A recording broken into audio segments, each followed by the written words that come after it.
जिल्हाधिकाऱ्यांनी दबावापोटी अपात्रतेचा आदेश काढलाय. कोणताही अभ्यास न करता दिलेला हा निर्णय आहे. या निर्णयाविरोधात मी अपील दाखल करून शेवटपर्यंत ही लढाई लढणार आहे. संविधानावर आमचा विश्वास आहे. आम्हाला नक्की न्याय मिळेल असा विश्वास ईश्वरपूरचे नगराध्यक्ष आनंदराव मलगुंडे यांनी व्यक्त केलाय. काल जिल्हाधिकारी मैना घोष यांनी आनंदराव मलगुंडे यांना अनधिकृत बांधकाम प्रकरणी अपात्र ठरवल्याचा आदेश काढला. या आदेशावरून ईश्वरपूर शहर आणि परिसरात कालपासून अनेक प्रतिक्रिया उमटत आहेत. या पार्श्वभूमीवर राष्ट्रवादी शरद पवार पक्षाच्या वतीने आज पत्रकार परिषद घेण्यात आली. यावेळी बोलताना ते म्हणाले, ईश्वरपूर नगरपालिकेत 1985 पासून 5 वर्षात कालावधी वगळता आज अखेर मी सभागृहात आहे. माझ्या हातून एकही अनधिकृत काम झालेलं नाही. ज्या इमारतीच्या अतिक्रमणाचा मुद्दा धरून जिल्हाधिकाऱ्यांनी हा निर्णय दिलाय तो पूर्णपणे चुकीचा आहे. आमची ही वडिलोपार्जित वास्तू आहे. 2001 साली गुंठेवारी नियमितीकरण करून घेतलंय. इमारतीच्या दक्षिणेला महामार्ग जातो. महामार्गाच्या मध्यापासून 21 मीटरपेक्षा जास्त अंतर सोडलंय. गावठाणात 15 ते 16 मीटर अंतराची अट असताना आम्ही जास्त जागा सोडली आहे. गट नंबर 11 मध्ये रेड लाईन मारली आहे. ज्या गट नंबरशी माझा काही संबंध नाही त्या प्रॉपर्टीचा आधार घेऊन निकाल दिलाय. जिल्हाधिकाऱ्यांच्या समोर आमच्या वकिलांनी सर्व कागदपत्र सादर करून व्यवस्थित बाजू मांडली होती. तरीही जिल्हाधिकाऱ्यांनी दबावापोटी आदेश काढलाय. कोणताही अभ्यास न करता त्यांनी अन्याय केला असल्याचा आरोप त्यांनी यावेळी केलाय. पहिला या पंचायत समितीमध्ये कार्यकर्ता म्हणून आलो होतो आणि आज मंत्री म्हणून आलोय. बारशाच्या अगोदर सगळे कार्यक्रम करावे लागतात. काल झालेलं उद्घाटन मी कधीच मान्य करणार नाही. जयकुमार गोरेंना अडवायची ताकद फक्त जनता आणि देवाभाऊ मध्येच आहे. मागे देवाभाऊंची सत्ता काढून घेतली, आता हालहाल भोगावं लागतंय. आता काय अवस्था झाली आहे तुमची, सकाळी कोण जातं का म्हणून झोप लागत नाही. मौका सबको मिलता है, पर नीतिमत्ता सोडून कधीही आम्ही राजकारण करणार नाही असं सांगत मंत्री जयकुमार गोरे यांनी घणाघाती टीका केली आहे. दरम्यान कधी कधी वाजंत्री पण नवरदेव व्हायचा प्रयत्न करतात. वाजवून त्यांचं काम नवरदेवाला स्टेजपर्यंत पोहोचवायचं असतं, स्टेजवर नाही. खासदार झाल्यापासून ₹1 फंड बाहेरचा जाणून दाखवा असं खुलं आव्हान खासदार विशाल पाटील यांना देत षडयंत्राच्या राजकारणात छताडावर नाचून आलेला आहे मी. तुम्हाला काळजी नसली तरी आम्हाला वसंतदादांची काळजी आहे. या जिल्ह्याला त्यांनी संस्कृती दिल्याचंही ते म्हणाले.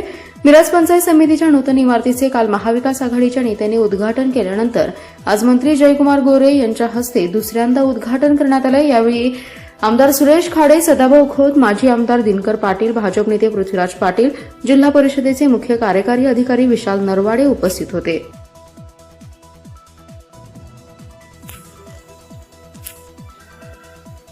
मिरज पंचायत समितीच्या नूतन इमारतीचा श्रेयवादाच्या राजकारणावरून 2 वेळा उद्घाटन कार्यक्रम पार पडला. काल आमदार जयंत पाटील आणि खासदार विशाल पाटील यांच्या प्रमुख उपस्थितीत, तर आज भाजपचे मंत्री जयकुमार गोरे, आमदार सुरेश खाडे, आमदार सदाभाऊ खोत यांच्या उपस्थितीत मिरज पंचायत समितीच्या नूतन इमारतीचा उद्घाटन कार्यक्रम पार पडलाय. श्रेयवादाच्या राजकारणातून आणि मान अपमानांवरून मिरज पंचायत समितीत असलेल्या सत्ताधारी गट यांच्याकडून आणि मिरजेचे आमदार यांच्या गटाकडून असे वेगवेगळे 2 उद्घाटन कार्यक्रम पार पडले. यावेळी सदाभाऊ खोत यांनी विरोधकांवर सडकून टीका केली. ते म्हणाले, सभागृहाला नाव धर्मवीर छत्रपती संभाजी महाराज असं देण्यात आलंय. पहिल्यांदाच मिरज पंचायत समितीला दिले गेले पैसे सरकारचे आणि नाव बापदादांचं दिलं जात होतं. आम्ही कामं आणतो गड्यांनो, तुम्ही नारळ फोडा असा घणाघात जयंत पाटलांचं नाव न घेता केलाय.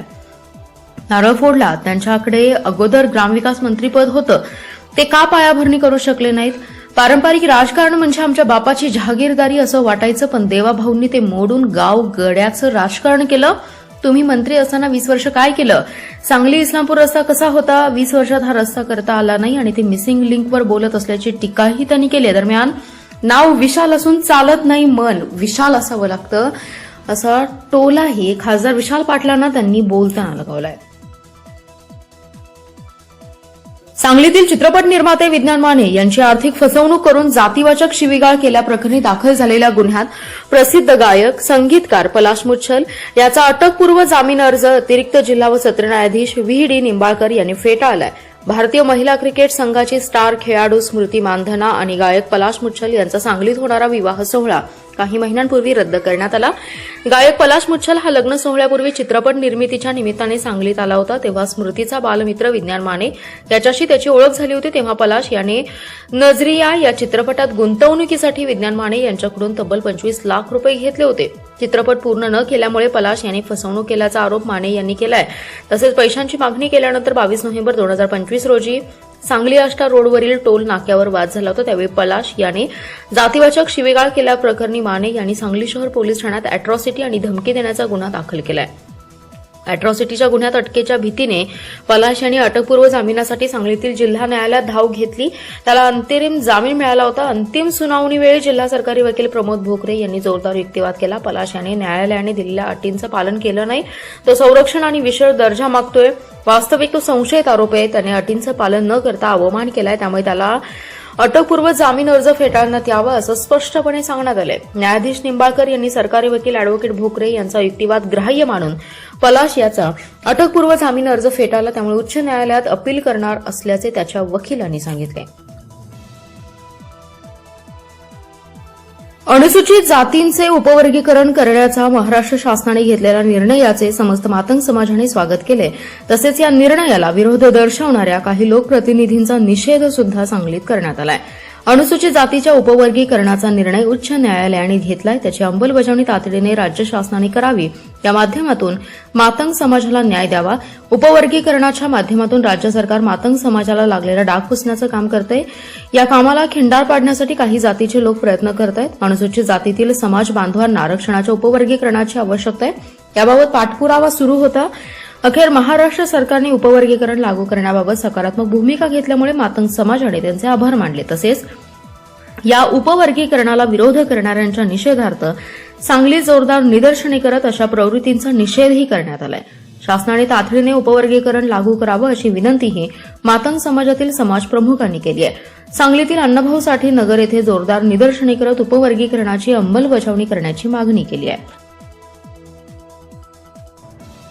आष्टा येथील ग्रामदैवत श्री चौंडेश्वरी देवीच्या भावई उत्सवानिमित्त कंकण विधी आणि शनिवारी झालेला पारंपरिक अळूमुळू आणि घोडी खेळ मोठ्या उत्साहात आणि भक्तिमय वातावरणात संपन्न झाला. या पारंपरिक सोहळ्याला हजारो भाविक आणि नागरिकांनी उपस्थिती लावली आहे. शुक्रवारी रात्री 11 वाजता भावकाई मंदिरात कंकण विधी पार पडला. तर कंकण बंधन म्हणजे एखादं कार्य पूर्ण करण्यासाठी वचनबद्ध होणं अशी या विधीमागील धार्मिक परंपरा आहे. विधीनुसार देवीचे सैनिक राक्षसांचा वध करण्याची प्रतिज्ञा करतात. यावेळी भावकाई मंदिरात 16 खेळगडी एकत्र येऊन त्यांच्या हातात कंकण म्हणून धागा बांधण्यात आला. त्यानंतर पानाचा विडा उचलून देवीचे सैनिक दैत्याचा शोध घेण्यासाठी बाहेर पडल्याची परंपरा पार पाडण्यात आली. शनिवारी भावई उत्सवातील अळूमुळू आणि घोडी हे पारंपरिक खेळ रंगले. अळूमुळू खेळात देवीच्या सैनिकांपैकी एक जण संपूर्ण काळा वेश धारण करून पिशाचाचं रूप घेतो. हातात लिंबाचा मुंडक्यांचा झुपका घेऊन तो कुंभारवाड्यातून खेळगड्यांसह दैत्याच्या शोधासाठी निघतो. शहरातील विविध मानकऱ्यांच्या घरी अळूमुळीची पूजा करण्यात आली. या खेळादरम्यान पारंपरिक विनोदी गाणी म्हणण्याची प्रथा आजही जपली जाते. अळूमुळीच्या हातातील लिंबाच्या झुबऱ्याचा मार चुकवण्यासाठी युवकांची धावपळ आणि त्यातून निर्माण होणारा उत्साह पाहण्यासारखा होता. महिलांसह हजारो भाविकांनी या पारंपरिक खेळाचा आनंद घेतला. संपूर्ण शहर भक्तिमय आणि उत्साह वातावरणात भरून गेलं होतं. अळूमुळू खेळानंतर रात्री घोडी हा पारंपरिक खेळ खेळण्यात आला. दैत्याचा शोध लागला नसल्याने देवीचे सैनिक घोड्यावर आरूढ होऊन त्याचा शोध घेत असल्याचं या खेळातून साकारण्यात आलं. आकर्षक सजवलेल्या लाकडी घोड्या आणि त्यांच्या मागील बाजूस असलेले बोराटीचे शेपूट हे या खेळाचं वैशिष्ट्य ठरलंय. मध्यरात्री या खेळाची सांगता होताच भावई उत्सवातील आणखी एक पारंपरिक सोहळ्याची यशस्वी सांगता झाली. विद्यार्थ्यांनी नियमित अभ्यासाची सवय, लिखाण आणि वाचनाची गोडी आणि स्पर्धा परीक्षांची प्रभावी तयारी, खेळाची तयारी व्हावी या उद्देशाने शाळेच्या वेळेत कौशल्य तासिकाचा अभिनव उपक्रम सुरू केल्याने शैक्षणिक गुणवत्तेला नवी दिशा मिळेल. यासाठी पालकांनी आपल्या पाल्यांची अभ्यासाची विचारपूस करण्याचं आवाहन मुख्याध्यापिका तृप्ती चिटणीस यांनी केलं आहे. श्री शिवाजी हायस्कूल चिंचणी अंबग येथे आनंददायी शनिवार दिनांक 11 जुलै रोजी इयत्ता 5वी ते 7वीच्या विद्यार्थ्यांच्यासाठी शिक्षक पालक सभा प्रसंगी त्या बोलत होते. यावेळी विद्यालयाचे पर्यवेक्षक डी.एन. कांबळे यांनी शालेय शिस्त आणि विद्यार्थ्यांनी अभ्यासाचे नियोजन कसं करावं याविषयी आपली भूमिका मांडली. अबॅकस विभागामध्ये सौ प्रियांका चव्हाण यांनी वैदिक गणिताचे महत्त्व आणि विद्यार्थ्यांना कमी वेळेत गणिताची आकडेमोड या संदर्भात माहिती दिली. तसेच सौ वैशाली मोहिते आणि सौ मीनाक्षी भानुसे यांनी विद्यार्थ्यांना अभ्यासाविषयीचे नियोजन या विषयावर आपलं मनोगत व्यक्त केलं. पालकवर्गातून अनेक पालकांनी आपल्या मनोगतातून शाळेतील राबवले जाणारे विविध उपक्रम आणि स्पर्धा परीक्षा आयोजन याविषयी समाधान व्यक्त केलं आणि शालेय गुणवत्तापूर्ण विकासासाठी आमचे नेहमीच सहकार्य राहील अशी भावना व्यक्त केल्या. या कार्यक्रमाचे सूत्रसंचालन गोरखनाथ घुगे यांनी केलं तर आभार अखिल शिकलकर यांनी मानले.